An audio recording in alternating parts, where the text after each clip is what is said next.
About 4 or 5 years ago, I started to obsess over this idea of asking questions. Why does it say that? How does that work? That doesn't make any sense. I was shocked by how many women were so uncomfortable by the idea of asking questions to the Bible. So I thought the problem was that I needed to help equip women to formulate questions. Well, this past week's Bible Lab has me wondering if that's actually the problem. Is the problem that women can't formulate a question, or is the problem women are afraid to ask questions of the Bible?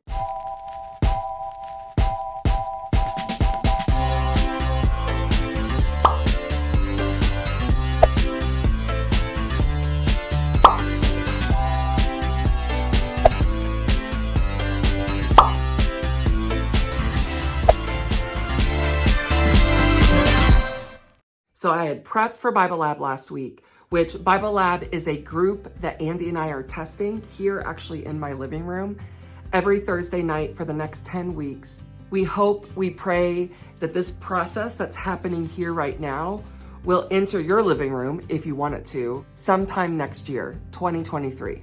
On Bible Lab week 1, the idea of questions came up. We were doing context for the book of 2 Timothy, and this friend had just a list of questions, and everybody's like, how did you do that? How did you come up with that many questions?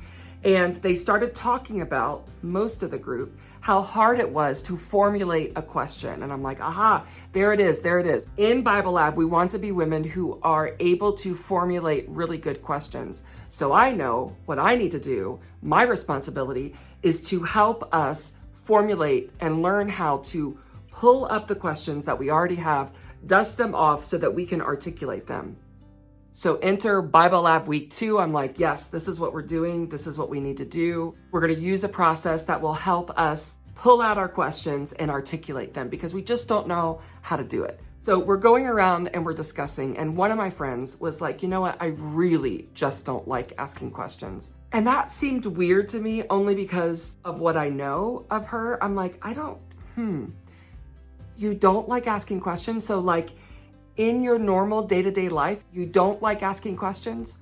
Or do you not like asking questions of the Bible? And I could see her gears starting to spin and she's like, no, I like asking questions. I'm very much a question asker. She's like, actually, I think it might be I don't like asking questions of the Bible. And somebody else beside her piped up and was like, that's right. I learned very young, we do not question the Bible. It's black and white. We read it and then we apply it. We don't question it. And there was like this murmur around the circle of like, yes, that's right. So this has me wondering, is it that we do not know how to formulate questions? Is that really the root-based problem? Or is the root problem, there is this fear on the inside of us, even if we can't fully name it, that it's like, ooh, it just feels wrong to formulate a question about the Bible. And I'm afraid to do that because what if the Bible is wrong? What if my question opens up something about the Bible that I hadn't thought was true? Or what if God is wrong? And what I believed all these years, what if it's wrong? I wonder if the reason we can't at times engage deeply with the Bible is because we have this fear. Either fear of not knowing or fear of questioning and the Bible actually being wrong. And then what are we going to do with that? And the whole thing will unravel. So we just have to kind of read it at its surface level and not go very deep. Oh, we're missing so much. We're missing so much when we do that. Now, let's think about babies. I mean, they're cute and they are disasters. Ava Grace. If you've ever had 1 or 2 or 3 or 4 or 5, you know exactly what I'm talking about. Oh, that's Sydney.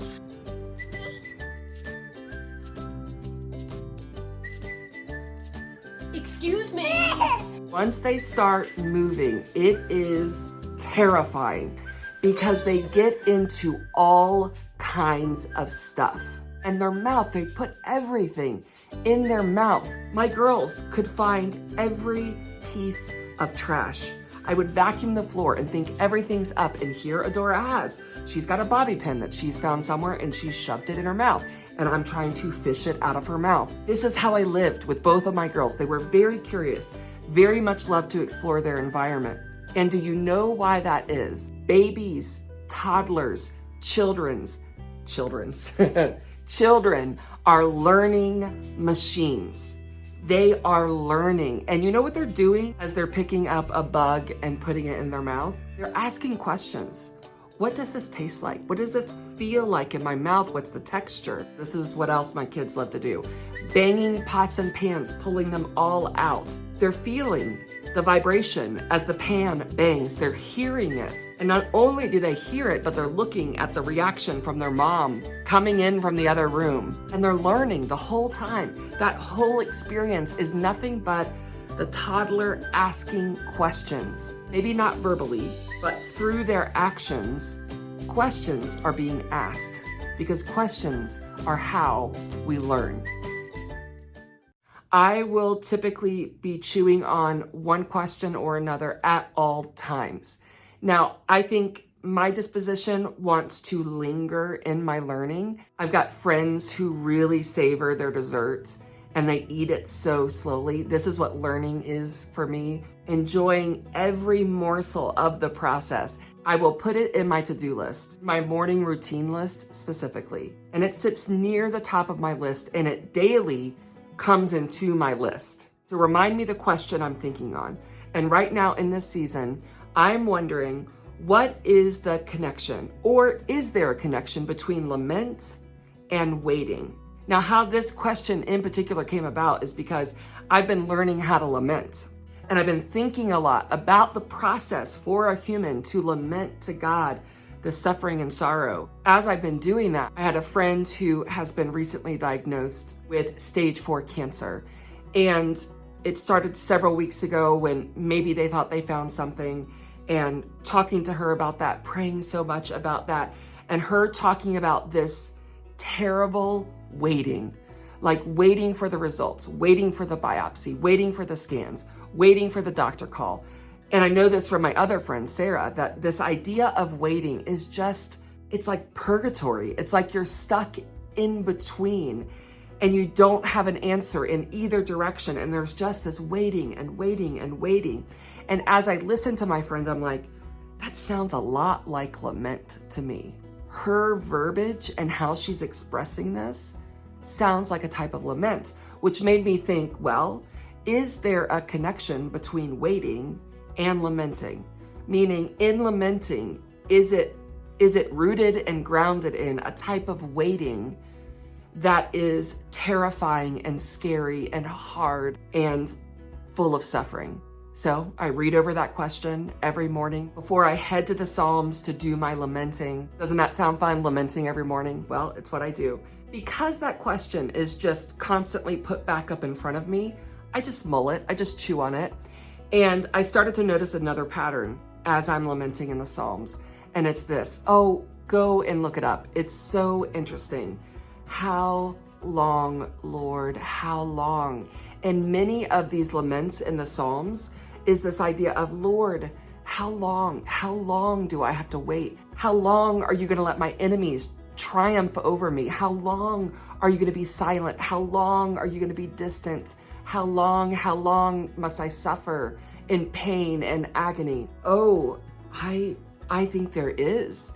I think lamenting is a type of waiting. Waiting with complaint, waiting with request, waiting with trust. Remember, these are our three,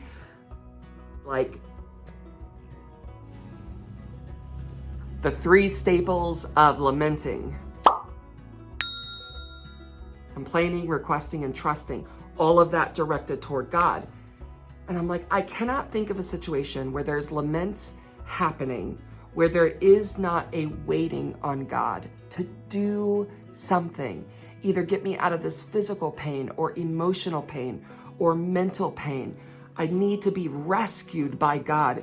And I think a lament is where only God can rescue, only God can save. And that's like the heart of a lament. So I'm building this out, like as I've asked the question and mold it, and then I start to see this, how long, Lord, oh, how long? Then I just build it out some more. answering it, and usually coming up with another question.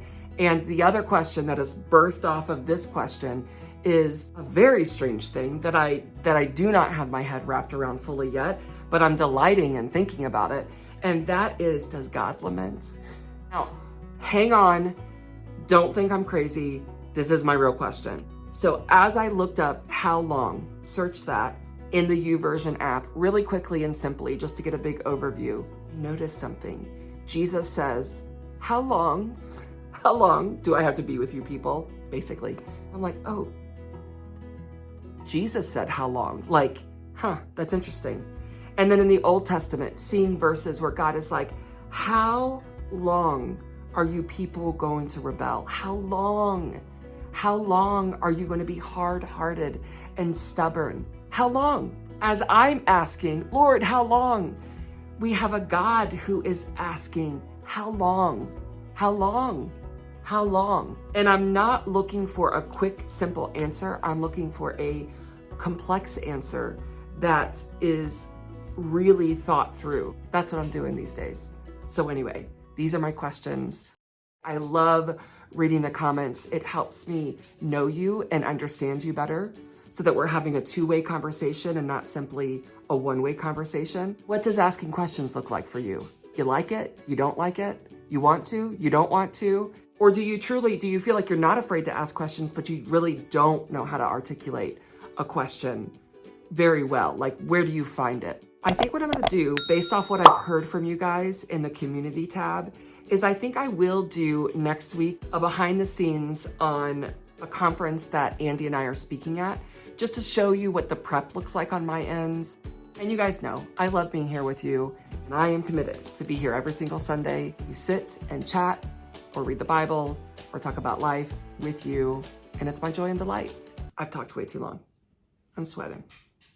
Talking about learning makes me so excited I sweat. Okay.